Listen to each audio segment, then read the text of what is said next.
And I say all of us have a superpower, and all of us can pass that superpower on. And I believe that superpower is the power of listening.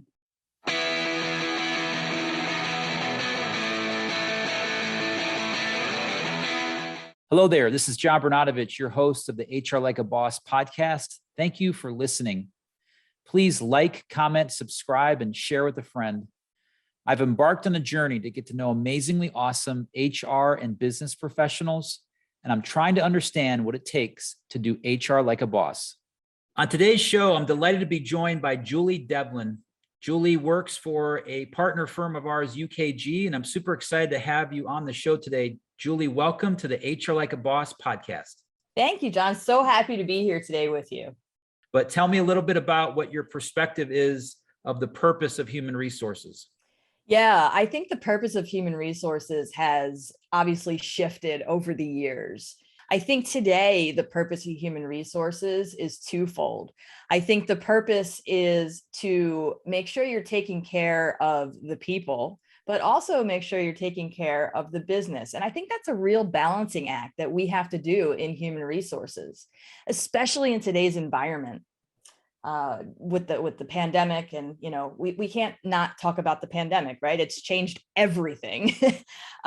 So I think when human resources has been elevated, of course, in the past, when there's been a crisis, typically folks would go to the C-suite. Typically, folks would go to the CFO, COO, CEO for answers. This has been a crisis of people. So what I've found is that HR is being turned to more and more for answers. HR is being turned to more and more for solutions to complex people problems, which has therefore elevated the field even more.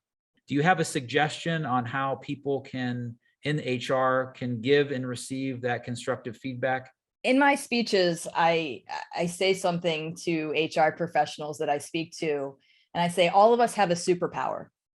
And all of us can pass that superpower on. And I believe that superpower is the power of listening. Now, that doesn't sound very profound, but when giving and receiving constructive feedback, the power of listening is really, really impactful. I'm bad at it.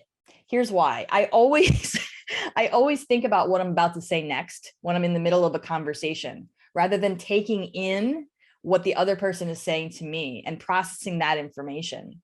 I think that all of us can work on our listening skills. I've certainly been working on them as I've moved forward in my career and in my life. But I think, it's easy to say constructive feedback, don't take things personally, all of that.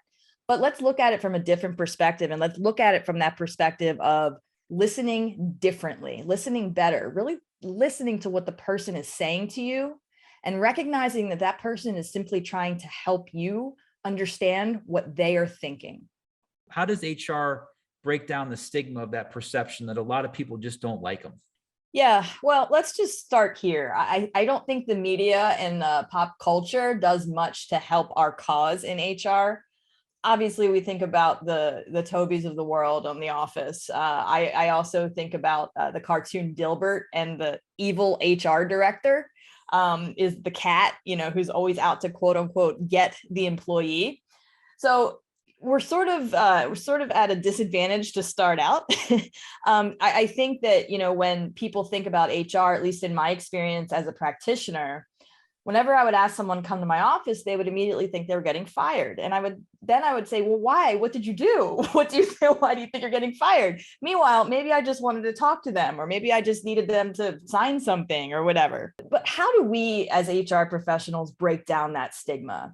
Certainly, it's not something that we're going to dismantle on an individual basis. However, you can work within your company culture. I think step one is having an open door policy and being visible.